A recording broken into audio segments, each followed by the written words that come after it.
नमस्कार दोस्तों, विनायक क्लासेस प्रयागराज के यूट्यूब चैनल पर आप सभी का हार्दिक स्वागत है। दोस्तों, जैसा कि आप सभी को बिल्कुल पता होगा कि अपनी जो सीडीपी की क्लास है वो बिल्कुल सिलेबस के अकॉर्डिंग चल रही है, जिसमें हम लोगों ने तकरीबन 34 क्लास को पूरा कंप्लीट कर लिया है। आज दोस्तों आपका 35वें नंबर का क्लास है और बहुत ही इंपॉर्टेंट क्लास है, क्योंकि आज की इस वीडियो में हम लोग विस्तार से चर्चा करने वाले हैं एरिक एरिक्सन महोदय के बारे में और उनके जो मनोसामाजिक विकास का सिद्धांत है उसके बारे में।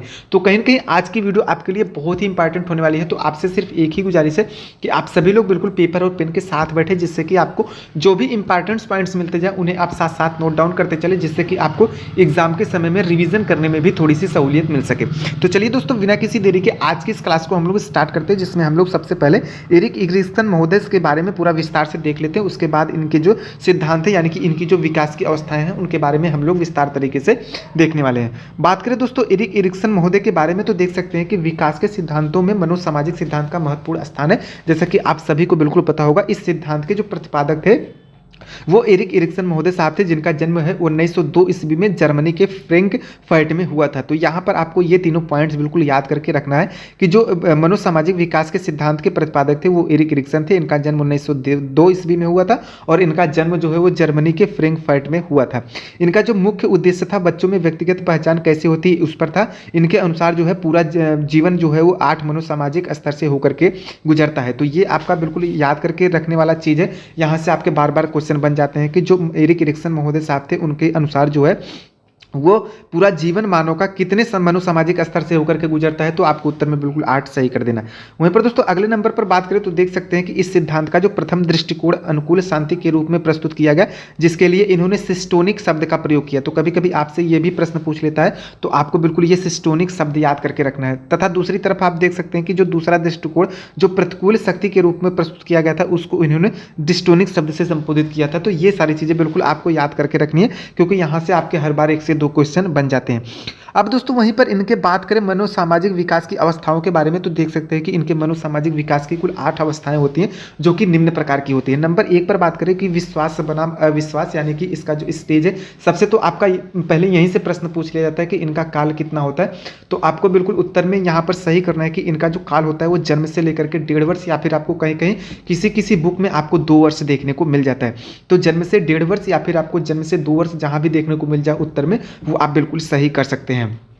विस्तार से चर्चा करें अगर हम लोग विश्वास बनाम अविश्वास को लेकर के, तो देख सकते हैं कि इस अवस्था में जिन बच्चों को माता पिता से प्यार मिलता है उसमें विश्वास का भाव विकसित होता है। वहीं पर दूसरी तरफ आप देख सकते हैं कि जिन बच्चों को माता पिता का प्यार आदि नहीं मिलता है वह रोना बिलखना शुरू कर देते हैं। इस क्रिया से बच्चों में अविश्वास उत्पन्न हो जाता है, यानी कि बच्चे को अगर माता पिता से प्यार मिलेगा तो कहीं ना कहीं उसके अंदर विश्वास की भावना उत्पन्न होगी, और अगर उसे मान लीजिए कि प्यार दुलार नहीं मिलता है तो उसके अंदर कहीं ना कहीं रोना बिलखना प्रक्रिया शुरू हो जाती है और उसके अंदर अविश्वास जो है वो उत्पन्न हो जाता है। तो ये सारी चीज़ें बिल्कुल आपको याद करके रखनी है, इसमें ज़्यादा कुछ आपको बिल्कुल बताना है नहीं।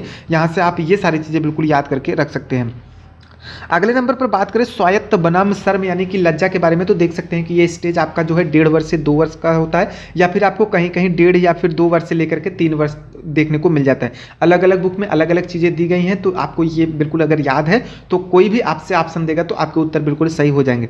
बात करें स्वायत्त का अर्थ को लेकर के, तो देख सकते हैं कि स्वायत्त का अर्थ जो होता है वो स्वयं से होता है, अर्थात जब बच्चे खुद से खाना कपड़ा पहनना आदि पसंद करने लगते हैं, अर्थात वे अब दूसरों पर निर्भर नहीं रहना चाहते हैं, तो उसे हम स्वायत्ता कहते हैं। दूसरी तरफ जब आप बहुत सख्त हैं और आप उसे काम करने पर डांटते हैं, तो वही बच्चा जो है अंदर से शक का अनुभव भी महसूस करने लगता है। यानी कि अगर आप का बच्चा जो है वो खुद से खाना कपड़ा पहनना ज़्यादा पसंद करता है, यानी कि अब वो दूसरों पर निर्भर नहीं रहना चाहते, तो कहीं ना कहीं अब वो स्वायत्त बन गया। और अगर कहीं ना कहीं वो अंदर से शक महसूस करता है, लज्जा महसूस करता है, शर्म महसूस करता है, तो ये सारी चीज़ें उसके अंदर अब आ गई हैं, क्योंकि आप उसे जो है काम करने पर डांटते हैं। तो आपको कोशिश करना है कि बच्चे अगर काम कर रहे हैं तो उनको डांटना नहीं, उनको बल्कि प्रोत्साहित करना है काम करने के लिए, ताकि वो अच्छे वातावरण का विकास कर सके, अपने अच्छे सामाजिकरण का भी विकास कर सके।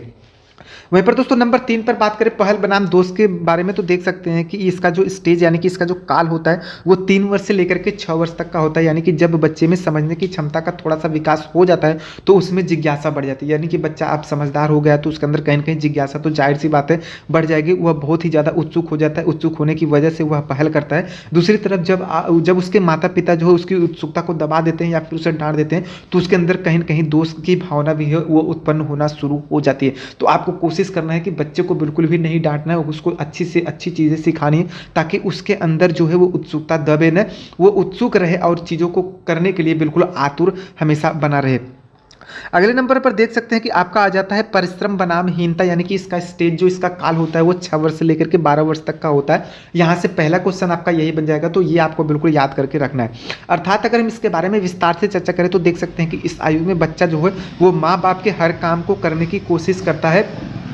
वहीं दूसरी तरफ अगर आपने बच्चे को कोई काम नहीं दिया और बच्चे की काम करने की क्षमता कम है तो उसके अंदर कहीं न कहीं हीनता का जो भावना है वो आनी शुरू हो जाती है। मान लीजिए अगर बच्चे को आप कोई काम देते हैं और बच्चा काम कर देता है तो उसके अंदर कहीं न कहीं उत्सुकता आती है, उसके अंदर कहीं न कहीं क्षमता विकसित होती है काम को करने की। लेकिन अगर मान लीजिए आपका बच्चा कुंठित हो गया है, कुंठा का शिकार हो गया और आप उसे काम नहीं देते हैं, काम वो नहीं कर पाता, उसकी क्षमता कम है, तो कहीं न कहीं उसके अंदर हीनता की भावना भी आ जाती है। तो परिश्रम बनाम हीनता के अंतर्गत ये सारे पॉइंट्स आपको बिल्कुल याद रखने हैं। अगले नंबर पर बात करें तो आप देख सकते हैं कि अगले नंबर पर आपका आ जाता है पहचान बनाम भ्रांति, यानी कि अब बच्चा चूंकि किशोरावस्था में पहुंच गया है, इसका स्टेज जो काल होता है चूंकि 12 से 18 वर्ष का होता है, तो अब बच्चा कहीं ना कहीं जो किशोरावस्था में पहुंच गया है तो यहाँ पर बच्चे में कहीं ना कहीं अपनी पहचान बनाने की ज़्यादा उत्सुकता होती है। इसलिए वो जो है बच्चा जो है वो पूर्व में सीखे गए ज्ञान को संगठित करके चीज़ों को करने की कोशिश करता है ताकि उसकी जो पहचान है वो बिल्कुल बनी रहे। परंतु आप देख सकते हैं कि कुछ बालक जो होते हैं वो प्रतिकूल सामाजिक परिस्थितियों से घिर जाते हैं और उनके अंदर भ्रांति आ जाती है, यानी कि वो जो पूर्व में सीखे गए ज्ञान का प्रयोग नहीं कर पाते हैं तो कहीं ना कहीं उनके अंदर भ्रांति आ जाती है, वो घिर जाते हैं समाज के अंतर्गत और वो कहीं ना कहीं कुंठा का शिकार हो जाते हैं, अर्थात वो कुंठित हो जाते हैं। तो पहचान बनाम भ्रांति के अंतर्गत आपको ये सारे पॉइंट बिल्कुल याद करके रखने हैं, यहीं से आपके क्वेश्चन बिल्कुल बन जाते हैं। वहीं पर दोस्तों अगले नंबर पर बात करें तो देख सकते हैं कि अगले नंबर पर आपका आ जाता है आत्मीयता बनाम अलगाव, यानी कि इसका जो स्टेज होता है वो 18 से लगभग 35 वर्ष तक का होता है। तो इसे भी आपको याद करके रखना है, नोट डाउन करके रखना है। यहाँ से अगर आपके क्वेश्चन बन जाए तो ये आप बिल्कुल सही कर सकते हैं। अगर बात करें आत्मीयता बनाम अलगाव के बारे में विस्तार से तो देख सकते हैं कि आत्मीयता में आदमी जो है वो दूसरे के साथ घनिष्ठ संबंध बनाता है, घनिष्ठ संबंध होने की वजह से वह दूसरे के साथ मिलजुल कर रहता है, जिसे हम आत्मीयता कहते हैं। यानी कि आप दूसरों के साथ अगर मिलजुल कर रहते हैं तो कहीं ना कहीं इसे ही हम आत्मीयता कहते हैं और वो आप सोचते हैं कि इसके साथ हमारा घनिष्ठ संबंध लंबे समय तक बिल्कुल बना रहे। वहीं पर दूसरी तरफ जब आदमी दूसरों के साथ घनिष्ठ संबंध नहीं बना पाता है तो वह कहीं ना कहीं अलग रहना पसंद करता है, इसे ही हम अलगाव कहते हैं। तो आत्मीयता बनाम अलगाव आपको बिल्कुल समझ में आ गया। आप ये नाम केवल याद करके रखिए और एक चीज़ें बिल्कुल पकड़ के रखिए तो आपके दूसरे चीज़ जो हैं वो बिल्कुल आपके क्लियर हो जाएंगे और यकीन मानिए यहाँ से तो आपके कोई भी क्वेश्चन बिल्कुल भी गलत नहीं होंगे। वहीं पर दोस्तों अगले नंबर पर बात करें नंबर 7 पर, तो देख सकते हैं कि नंबर 7 पर आपका आ जाता है जननात्मकता बनाम स्थिरता, यानी कि जननात्मकता से हम दूसरों की भला के बारे में सोचते हैं जबकि दूसरी तरफ हम लोगों के सोच का विकास नहीं होता है तो उसमें हम स्थिरता आ जाती है। यानी कि दोस्तों इसका जो इस पहला प्रश्न है वो तो ये बन जाता है कि इसका स्टेज यानी कि इसका काल क्या होता है। तो इसका जो स्टेज इसका काल होता है वो 35 वर्ष से लेकर के 65 वर्ष तक का होता है। और अगर हम बात करें जननात्मकता की तो देख सकते हैं कि जननात्मकता में हम दूसरों की भला के बारे में सोचते हैं, जबकि स्थिरता के बारे में अगर हम लोग बात करें तो देख सकते हैं कि जब सोच का विकास नहीं हो पाता है तो कहीं ना कहीं हमारे अंदर स्थिरता आ जाती है। यानी कि अगर हम अच्छे तरीके से चीज़ों को सोच नहीं पाते हैं तो हमारे अंदर स्थिरता आ जाती है। यही आपकी स्थिरता की परिभाषा को बिल्कुल परिभाषित करता है।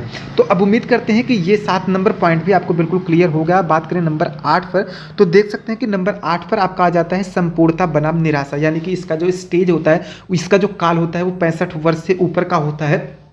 अब वो ऊपर आप यहाँ तक लगा सकते हैं कि जब तक व्यक्ति की मृत्यु नहीं हो जाती है तब तक ये जो स्टेज है वो चलता रहता है। यानी कि इस उम्र में आदमी की जो इच्छाएं होती हैं वो पूर्ण हो चुकी होती हैं, वह अपने भविष्य की बजाय अपने बीते दिनों को याद करता है कि उसकी कितनी सफलताएं हुई और कितनी उसकी असफलताएं हुई। यदि उसकी सफलताएं ज़्यादा मिलती हैं तो उसे संपूर्णता का एहसास होता है, लेकिन अगर मान लीजिए उसकी सफलताएं हासिल नहीं हुई हैं, उसे ज़्यादा से ज़्यादा असफलताएं ही हाथ लगी हैं तो कहीं ना कहीं उसके अंदर निराशा आ जाती है, वो निराशा को ज़्यादा से ज़्यादा महसूस करता है।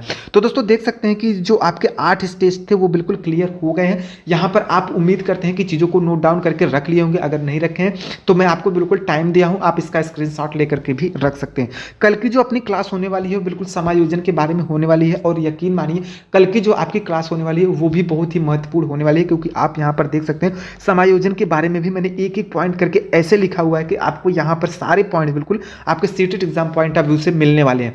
तो कहीं ना कहीं आज कल की जो क्लास होने वाली है वो बहुत ही इंपॉर्टेंट होने वाली है। वाली है, इसलिए आपसे एक ही गुजारिश है कि आप सभी लोग बिल्कुल अपने साथ में पेपर और पेन तो लेकर के बैठे ही, साथ में आप चैनल को सब्सक्राइब भी कर लें, जिससे कल की जो वीडियो आए वो आपको कहीं ना कहीं उसका नोटिफिकेशन आपको मिल जाए और उसी के अनुसार आप जो है अपने सीटेट एग्जाम की तैयारी को कर सके। तो दोस्तों उम्मीद करते हैं कि आज की वीडियो आपको बहुत ही अच्छी लगी होगी। वीडियो यदि अच्छी लगी हो तो वीडियो को एक लाइक जरूर कर दें, वीडियो को ज़्यादा से ज़्यादा अपने उन दोस्तों के पास शेयर भी कर दें जो आपके साथ सीटेट एग्जाम की तैयारी कर रहे हैं। और अगर आप चैनल पर नए हैं तो चैनल को सब्सक्राइब भी कर लो, क्योंकि यहाँ पर ऐसी वीडियो आपको हर रोज देखने को मिलती रहेगी। दोस्तों पूरा वीडियो देखने के लिए आप सभी का बहुत बहुत धन्यवाद। मिलते हैं किसी नए वीडियो में किसी नए टॉपिक के साथ, तब तक के लिए नमस्कार।